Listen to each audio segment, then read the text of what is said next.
NSE9 news में आप सभी का स्वागत है। मैं आपके साथ शिवांगी। चलिए नजर डालते हैं देश दुनिया की कुछ बड़ी खबरों पर। भारत में एआई को आम लोगों तक पहुंचाने के मकसद से जियो ने इंडियन मोबाइल कांग्रेस के पहले दिन एआई क्लासरूम नाम का नया प्लेटफॉर्म लॉन्च किया। ये एक फ्री ऑनलाइन कोर्स है जो हर यूजर को एआई रेडी बनाने के विजन के साथ शुरू किया गया है। कंपनी का कहना है कि आने वाले वक्त में एआई हर सेक्टर में जरूरी स्किल बनने जा रही है और इस कोर्स के जरिए जियो हर यूजर को उस बदलाव के लिए तैयार करना चाहता है। ये प्रोग्राम जियो पीसी और जियो इंस्टीट्यूट के साथ मिलकर तैयार किया गया है। जियो का दावा है कि एक सर्टिफाइड, स्ट्रक्चर्ड और शुरुआती यूजर्स के लिए डिजाइन किया गया कोर्स है जो एआई की बेसिक जानकारी से शुरुआत करता है। इसका मकसद है कि हर यूजर न सिर्फ एआई को समझे बल्कि उसे अपने काम और पढ़ाई में इस्तेमाल भी करे। अर्बन ने लाइफस्टाइल और वेलनेस टेक सेक्टर में शुरुआत करते हुए भारतीय बाजार में नूवो पोर्टेबल ब्लेंडर लाइनअप को लॉन्च कर दिया है। नई सीरीज में नूवो 450, नूवो 500, नूवो 600 और नूवो मैक्स शामिल है। इन ब्लेंडर को पोर्टेबिलिटी के साथ साथ डेली उपयोग और परफॉर्मेंस पर फोकस करके तैयार किया गया है। नूवो ब्लेंडर में 20,000 RPM copper core high performance motor दी गई है।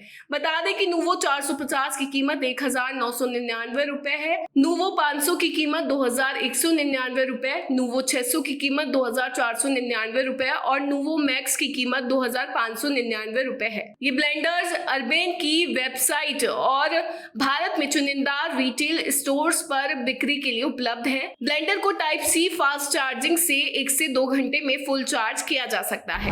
एनपीसीआई और आरबीआई ने मिलकर डिजिटल पेमेंट्स को एक नए लेवल पर ले जाने की तैयारी कर ली है। अब यूपीआई ट्रांजैक्शन के लिए हर बार पिन डालने की झंझट खत्म होने वाली है। इसके बजाय यूजर्स अपने स्मार्टफोन के फिंगरप्रिंट स्कैनर या फेस अनलॉक का इस्तेमाल करके पेमेंट कर सकेंगे। ये फीचर खास तौर पर उन लोगों के लिए फायदेमंद रहेगा जो बार बार पिन टाइप करने में दिक्कत महसूस करते हैं या मोबाइल पेमेंट में नए हैं। एनपीसीआई के मुताबिक ये ऑप्शनल रहेगा, यानी अगर कोई यूजर चाहे तो पुराना पिन सिस्टम भी इस्तेमाल कर सकता है, लेकिन बायोमेट्रिक ऑथेंटिकेशन से पेमेंट करने में पूरी प्रोसेस तेज और आसान हो जाएगी। गूगल क्रोम यूजर्स पर हैकर्स का खतरा मंडरा रहा है। CERT ने गूगल क्रोम चलाने वाले डेस्कटॉप यूजर्स के लिए एक सिक्योरिटी एडवाइजरी जारी की है। साइबर सिक्योरिटी एजेंसी ने विंडोज, मैक ओएस और लिनक्स के लिए गूगल क्रोम में नजर आई खामियों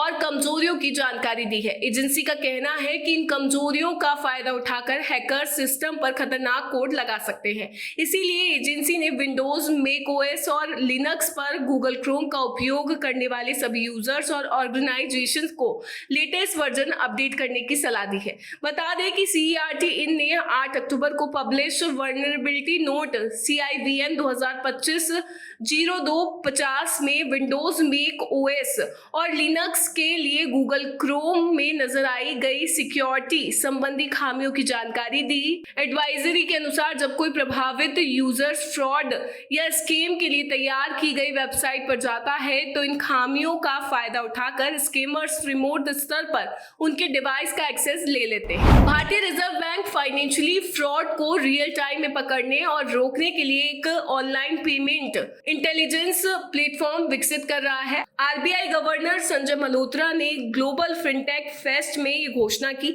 ये कदम देश के डिजिटल पब्लिक इंफ्रास्ट्रक्चर को मजबूत करने और फिनटेक इकोसिस्टम की सुरक्षा व विश्वसनीयता बढ़ाने का हिस्सा है। मल्होत्रा ने बताया कि पिछले दशक में फिनटेक सेक्टर में 10,000 से अधिक स्टार्टअप्स शामिल हुए और 40 अरब डॉलर से ज्यादा का निवेश हुआ। ये सफलता पब्लिक प्राइवेट भागीदारी, सरकार की नीतियों और टेक टैलेंट के कारण संभव है। आरबीआई अपनी डिजिटल करेंसी पर भी काम कर रहा है जिसका ट्रायल 3 साल पहले शुरू हुआ था। NSE9 न्यूज में फिलहाल इतना ही। आगे की खबरों से अपडेट रहने के लिए बने रहिए NSE9 न्यूज के साथ। नमस्कार।